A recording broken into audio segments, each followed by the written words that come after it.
Justru mengingat apa yang menjadi fenomena kecurangan Pilpres yang dipantik, dilahirkan, dimulai oleh Mahkamah Konstitusi itu sendiri, penting untuk kita menyadari bahwa terus berikan pengawasan, perhatian, suara-suara kritik, suara masukan segala macam yang bersifat bentuknya adalah andil terhadap keputusan Mahkamah Konstitusi.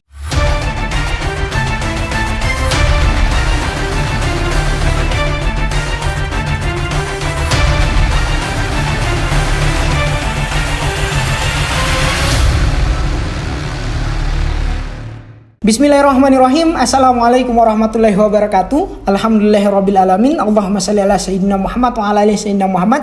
Sahabat-sahabat Blog Suto Channel, semoga terus dalam keadaan sehat walafiat dan terus dalam lindungan Tuhan Yang Maha Esa. Amin ya rabbal alamin.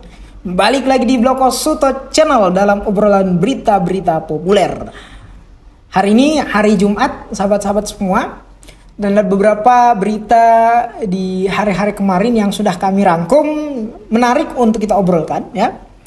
Beberapa di antaranya adalah terkait dengan surat dari Ibu Megawati yang dilayangkan kepada Mahkamah Konstitusi dalam upaya untuk mewujudkan keputusan Mahkamah Konstitusi yang adil dan jujur dan lepas dari intervensi apapun ya. Yang kedua, berita menjelang keputusan Mahkamah Konstitusi, para pendukung Pak Prabowo yang mendeklarasikan diri untuk melakukan aksi hari ini di depan Mahkamah Konstitusi.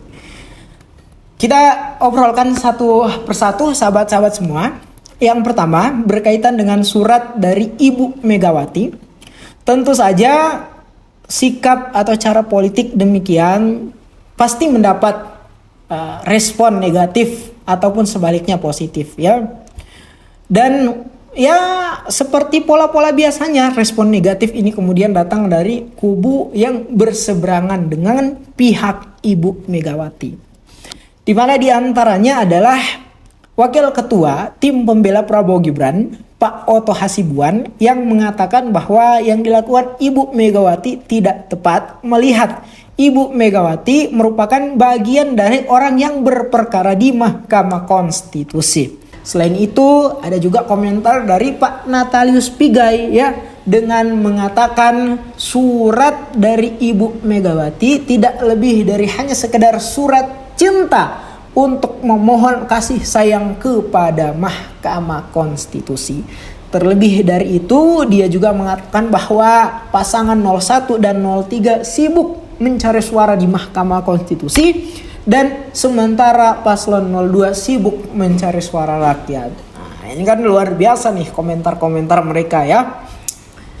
Mari kita komentari sekaligus obrolkan nih sahabat-sahabat semua apa yang menjadi komentar serta apa yang kemudian menjadi langkah politik dari Ibu Megawati dengan mengirimkan surat kepada Mahkamah Konstitusi yang isinya tadi sudah saya bacakan ya.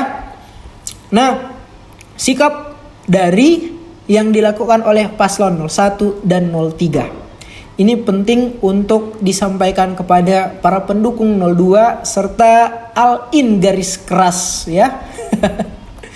Bahwa apa yang menjadi sikap politik mereka merupakan sikap politik, cara politik yang dilakukan oleh Pak Prabowo dalam kontestasi pemilihan umum sebelumnya. Bahkan dalam 3 kali pemilihan umum yang menghasilkan kekalahan bagi Pak Prabowo, ia tidak pernah absen di Mahkamah Konstitusi untuk kemudian melakukan gugatan atas hasil pilpres sebelumnya. Ini kan luar biasa. Jadi kalau ada kemudian pihak dari paslon 02, pihak Prabowo Gibran yang menilai negatif atau kemudian menilai secara sinis langkah politik dari pasangan calon 01 dan 03, penting untuk kemudian mereka kita sodorkan sejarah pilpres sebelumnya ya, di mana paslon yang mereka dukung itu tidak pernah absen dalam gugatan kepada Mahkamah Konstitusi, dan Mahkamah Konstitusi selalu menghasilkan keputusan kekalahan bagi Prabowo ya. Nah, yang kedua ya, berkaitan dengan komentar dari Pak Natalius Pigai bahwa Paslon 01, paslon 03 sibuk mencari suara di Mahkamah Konstitusi, sementara paslon 02 sibuk mencari suara di rakyat. Bahwa paslon 01 dan 03 ini bukan mencari suara di Mahkamah Konstitusi, sebagaimana apa yang kemudian dikatakan, ditegaskan, dijelaskan oleh Pak Refli Harun sebagai bagian juga dari tim hukum paslon 01, bahwa mereka tidak membicarakan tentang hasil pilpres. Karena kalau mereka membicarakan tentang hasil pilpres, sama saja dengan mengamini apa yang menjadi proses dari pilpres tadi ini. Jadi mereka berbicara tentang proses dari pemilihan presiden yang di dalamnya terdapat skenario politik kotor serta praktik-praktik kecurangan yang tidak terbongkar dan harus dibongkar. Sehingga apa yang kemudian dicari oleh paslon 01, paslon 03 bukan suara, tetapi keadilan yang hari ini sudah lama hilang selama rezim Pak Joko Widodo. Terlebih dalam kontestasi pemilihan umum tahun 2024. Itu ya. Yang ketiga, bagaimana mungkin kita sebagai rakyat Indonesia tidak mewajari apa yang menjadi langkah politik dari paslon 1 dan paslon 3. Sementara memang secara kasat mata sangat jelas berbagai macam praktik kotor itu nampak di depan mata kita secara kasat gitu ya. Yang kedua, berkaitan dengan berita para pendukung Pak Prabowo yang akan melakukan aksi di depan Mahkamah Konstitusi dan mendapat tanggapan dari Pak Prabowo sendiri untuk menghimbau kepada para pendukungnya tidak usah melakukan aksi untuk menjaga ketertiban dan keamanan bangsa Indonesia. Luar biasa nih ya. Kalau angkanya sudah berpihak pada kemenangan Pak Prabowo, ya lain lagi narasinya, sudah agak bijak ya.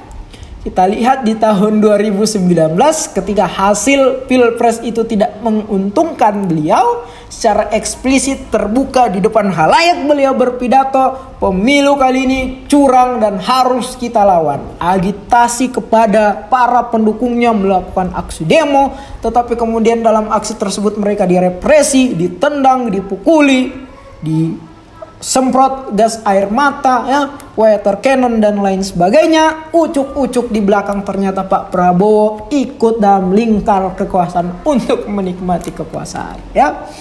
Dan di belakangan akhirnya kita melihat ternyata kalau beliau tidak ikut dalam lingkar kekuasaan, banyak usaha-usaha atau bisnis beliau yang mandek.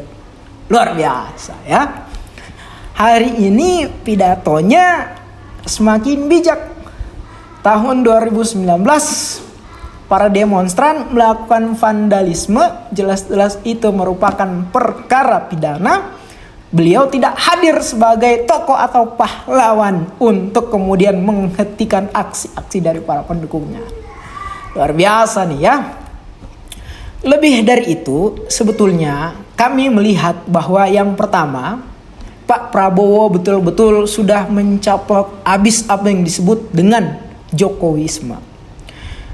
Kalau teman-teman semua sadari apa yang kemudian menjadi penolakan dari masyarakat tentang Undang-Undang Cipta Kerja, penolakan di mana-mana, chaos di mana-mana akibat demonstrasi yang tidak kondusif, Pak Jokowi justru pakai tenaga jasa influencer, artis-artis yang membantah apa yang menjadi tuntutan dari para pendemo, masyarakat sipil, akademisi, mahasiswa dan lain sebagainya, ya.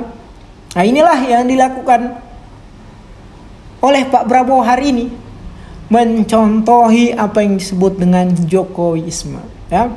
Kalau hari ini masyarakat Indonesia meriakan tentang pembongkaran hasil kecurangan Pilpres 2024, dia pakai para pendukungnya dan di akhir dia kemudian menghimbau seakan-akan menjadi pahlawan. Maka tidak salah kemudian orang-orang mempertanyakan apakah masanya yang disuruh mundur ataukah uangnya yang tidak ada untuk membayar masa yang ingin melakukan aksi di depan Mahkamah Konstitusi, ya. Nah, Dan yang kedua, bahwa kami menyadari terlihat drama yang begitu unik, seakan-akan dari drama yang kemudian mereka pertontonkan memang hanya satu yang mereka ingin tonjolkan adalah penokohan Pak Prabowo yang seakan-akan dalam keadaan negara yang begitu tidak kondusif, sedang tidak baik-baik saja dan amburadul, terlihat seorang pahlawan yang hari ini datang di tengah-tengah antara yang mendukung dan menolak hasil kecurangan Pilpres. Ia begitu bijaksana menyampaikan narasi-narasinya.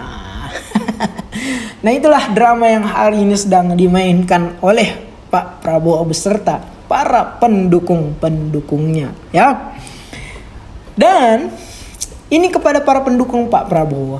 Kalau Anda semua menilai bahwa 96 juta sekian-sekian suara yang diperoleh oleh Pak Prabowo ini berasal dari murni pilihan rakyat, mestinya aksi yang akan kalian lakukan tidak berhenti hanya dengan sekedar himbauan oleh tokoh yang kalian dukung. Mengapa demikian? Karena seharusnya kesadaran akan aksi tadi itu bersandar pada kesadaran moral dan intelektual kalian semua untuk menciptakan keadilan berdemokrasi, ya. Kan ini yang kalian tuntut nih, keadilan berdemokrasi, di mana kalian merasa bahwa 96 juta itu adalah suara rakyat dan kok masih ada pihak-pihak yang kemudian menuduh ada intervensi dari hasil perolehan suara tersebut dan lain sebagainya tadi. Seharusnya kalian bersandar pada itu, keyakinan moral dan intelektual kalian, bukan hanya sekedar himbauan oleh salah satu tokoh, ya. Sehingga tidak salah apabila kemudian rakyat menilai pada akhirnya ya pola ini akan demikian terjadi kalau sistem orang-orang kelompoknya ini menjalankan pola otoritarianisme, pola otoriter. Jadi dari pimpinan mengatakan A, ya begitu juga dengan para pengikut-pengikutnya, ya. Pasti siap siaga untuk juga kemudian bersikap A. Nah, sahabat-sahabat semua, hari ini balik lagi di Mahkamah Konstitusi. Sudah tidak akan dilaksanakan persidangan dan akan mengumpulkan berbagai macam kesimpulan dari para hakim-hakim yang akan mengarah pada keputusan Mahkamah Konstitusi nanti. Tetapi apakah dalam keadaan tidak ada agenda lagi dalam bentuk persidangan di Mahkamah Konstitusi, rakyat, warga negara, siapapun itu tidak berhak untuk kemudian melakukan sikap atau cara-cara yang dilakukan oleh Ibu Megawati? Tidak, ya. Justru mengingat apa yang menjadi fenomena kecurangan Pilpres yang dipantik, dilahirkan, dimulai oleh Mahkamah Konstitusi itu sendiri, penting untuk kita menyadari bahwa terus berikan pengawasan, perhatian, suara-suara kritik, suara masukan segala macam yang bersifat bentuknya adalah andil terhadap keputusan Mahkamah Konstitusi itu.